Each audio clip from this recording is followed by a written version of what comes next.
Hey everyone, it's Xant. So, the new content patch dropped, and as always, let's talk about what's in it.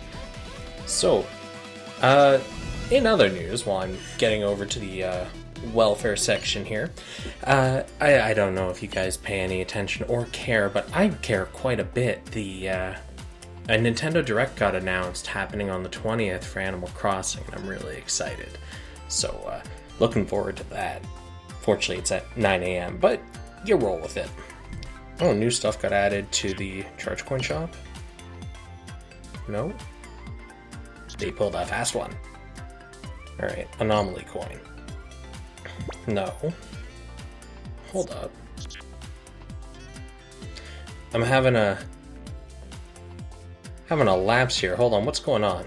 Leader Device A Exchange? Okay, here we go. Whew. Ooh, I was mighty confused. Okay, so that's an interesting way to split the shop.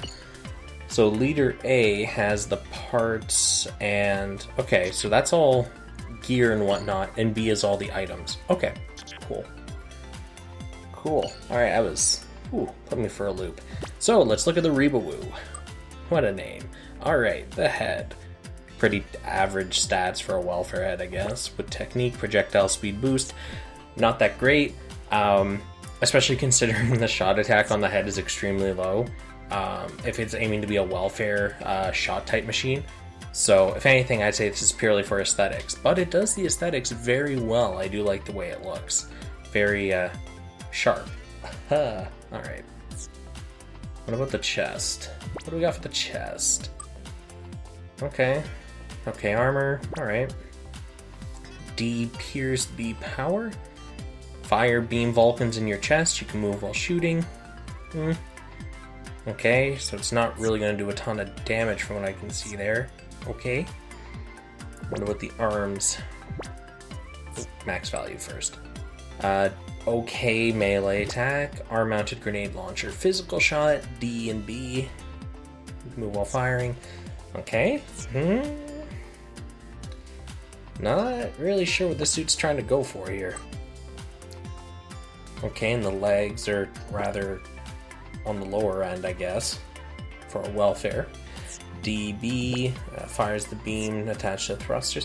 What is going on here? What are they trying to make this suit? I am so confused. So confused. Oh, hold on. I missed the backpack. With Xeon melee power boost. Okay. Now I see where it's kind of trying to go with all this. Unfortunately, it suffers from very low-end melee stats, so that's not really going to help it out very much. Interesting. Beam rifle for the ReBawoo. That's... oof. That's shot attack. With Commander, EX skill charge boost, or initial EX skill charge boost. Okay. And since this entire suit's word tags are Xeon and Commander, I kind of see where it's trying to go with this now. The backpack and the gun kind of added direction to the machine, but it does not salvage it in any way. A-D. Launch grenades. Okay. So overall, looking at the entirety of the ReBawoo, in my opinion, there's really nothing that stand out. Even the backpack, which offers a significant melee boost, you require as the Xeon tag, and the Xeon tag is a boost to melee defense. So it's kind of a weird choice of word tag. I get why it's doing it. It is a Xeon suit, and definitely a commander style suit, but unfortunately, it tried to do something neat, but I don't think it executes it very well in any of the parts. Overall, I think it's aesthetically one of the better suits, but that is just my genre of suit, I guess. I like the Xeon style stuff, right? The Kshatriya, the Sananju, right? The ReBawoo, things like that. I like the sharp edges, the emblem chest, things like that, right? So, anyways, let us look at what's in the gacha. Now, some of you may remember a video a long time ago. I talked about how I really wanted the gold frame Amatsu. So I'm really excited to see this in the game now. I'm really happy. Now, this is just the Amatsu, not the Amatsu Mina like I thought it was going to be. Not that there's a terrible amount of difference between the two of them. But because it's not a Sokai, I can just use premium material selects, pick it up over the next while. Man, I'm a happy camper.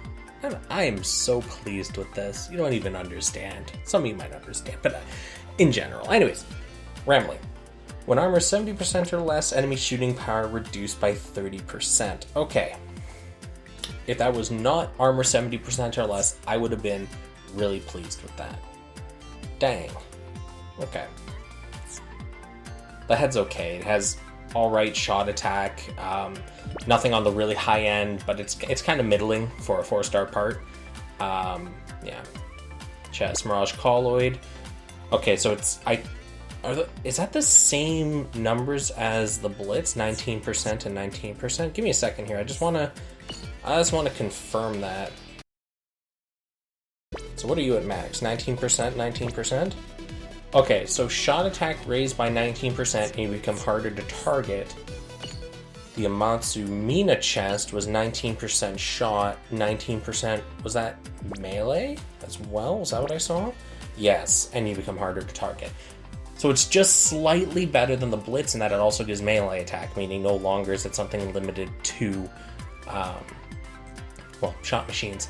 Now, this may be useful for you depending on your gameplay style. You become harder to target for a set period of time. If you play in the arena and you hate your suit getting locked on and chased down by things, you just want to be able to combo them, maybe this is an idea to look at. Unfortunately, the boosts are very low and it is an awakening, meaning you have to compete with other awakening parts, which can give up to, I think the highest awakening we have is like 39% for some stats.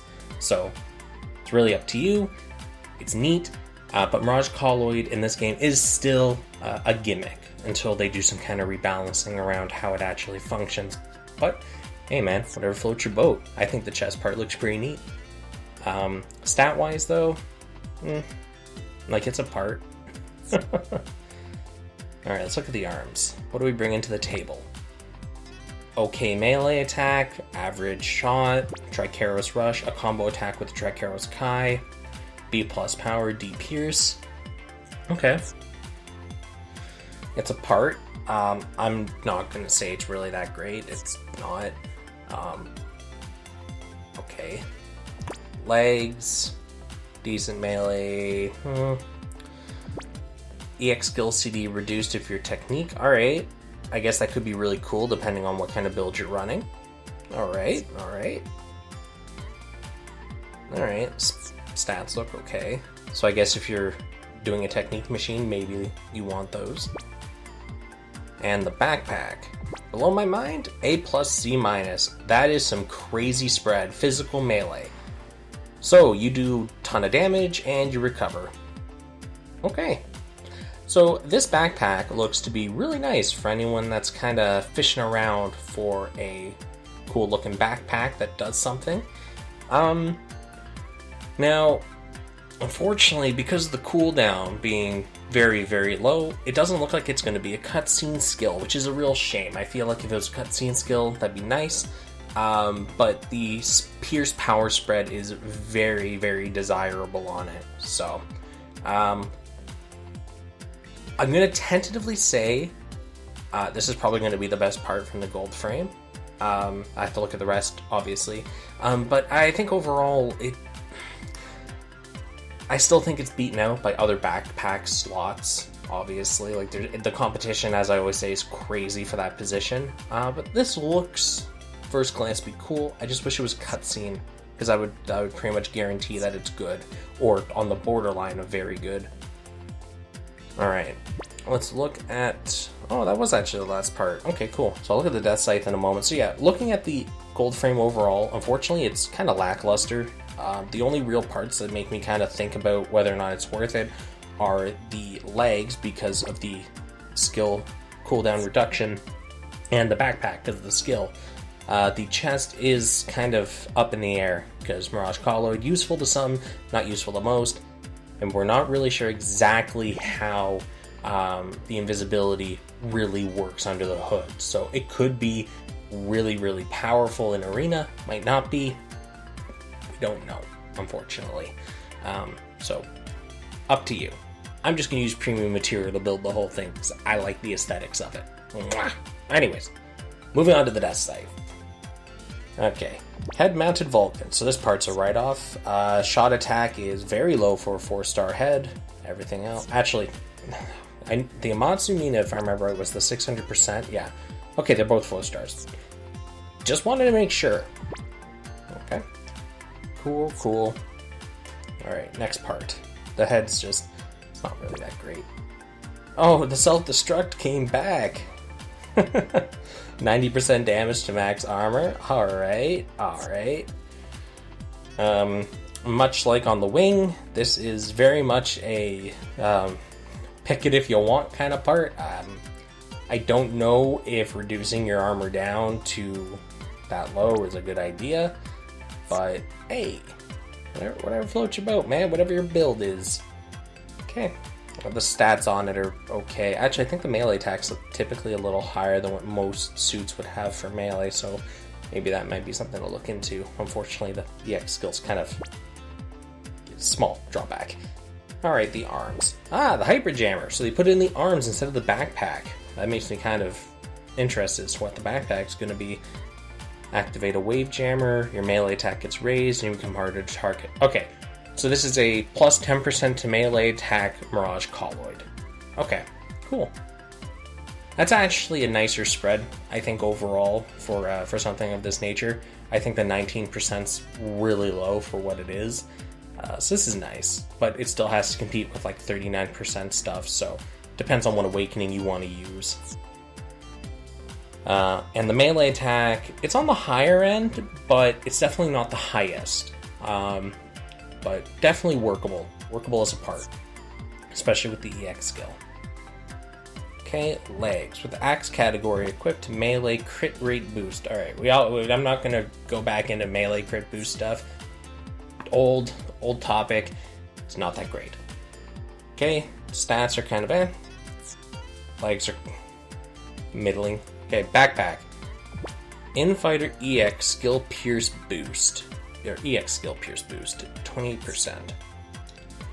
Unfortunately, to my knowledge, we're still not 100% sure how piercing works. All we know is that it ignores a certain amount of resist, defense, whatnot. So, I definitely don't think this is in the top tier category for backpacks. And even stat-wise, it's really not, so. Looks neat, menacing even. Not a JoJo reference, but it's just not, in my opinion, it's not really that workable. We get the scythe? Oh yeah, the beam scissors. I guess that was in the announcement. I should have seen that one coming. Okay, so decent melee attack. We're not at the 4K range though, unfortunately, so a little lower, but I guess this isn't a Sokai, so it makes sense. A pierce D power, brutally swipe, and reduces beam resist. Okay, now, reducing beam resist. Based on the Deathscythe itself, like in a vacuum, that doesn't help it very much if at all. It's definitely geared up to be a melee suit. Now, on the flip side of things, that's where it gets kind of interesting, having that, let's say you have a main shot machine like I do, and then you have a backup melee machine. This might be quite handy to bring along to put on your melee machine, because when that EX skill gets popped, whoever's hit gets a nasty debuff applied. And because most shooters, at least most of the ones I talk to, use beam weaponry, more often than not, that's going to be pretty helpful. Something to remember, it's always nice to buff yourself, but debuffing enemies can, I say can because it's not always the case, it can yield better results than giving yourself another buff. So, you give yourself a 30% attack boost, maybe you don't want to give yourself another 30, maybe you want to reduce the enemy's defenses by 30%. It'll yield a higher damage output, things like that. You'd have to look at damage formulas to kind of figure out what works best for you. Fortunately, we don't have a specific damage formula for this game, however, so I'm going to have to play that by ear. So overall, looking at the Deathscythe as a whole, I think the chest is a really neat part for melee units. From what I saw with the almost 800 melee attack on it, that seems to be a little higher than I remember for most melee parts. That's pretty convenient. Unfortunately, the EX skill does kind of make it a questionable part. You might be better off picking something with an awakening or a trait you really want. The head, right off. Yeah, and I think the only thing I saw that really made me go like, oh yeah, is the arms here. The Hyper Jammer. 29% boost to it. Anyways, yeah, it's an interesting pool. Definitely 2 high demand suits. Aesthetically, very, very nice looking. Unfortunately, stat wise, make me a sad boy. Okay, Stella was a 3-star, LOCKON was a 4-star. Yeah? Yeah, okay. We'll look at Stella. What are you? You are a outfighter. And wow, you have almost 900 melee and shot. I'm impressed. Job gauge increase boost. I'm not impressed. Okay. She does have the close combat word tag though. Interesting. Now, I'm gonna say she's a little better than some of the other pilots where I go only roll if you like it. This could be a salvageable 3-star pilot with a relatively high melee and shot attack pool. Definitely higher than the 796s and whatnot, and definitely higher than some other pilots that get like 400. But definitely not in the top tier for 3 stars. So, yeah, at least she packs a little more punch. Now, LOCKON here. With technique attribute self, long shot attack raised. Okay. Now this is not a long shooter. This is not for any kind of sniper rifles. Long shot attack is when you are a certain distance away from your opponent. Remember that. So if you're close range, this will not activate. If you're mid range, not going to activate. In one of the videos I did regarding, I can't remember the actual title of it, Sea Power and Stats I think it was, I briefly discussed the range marker and different weapon types.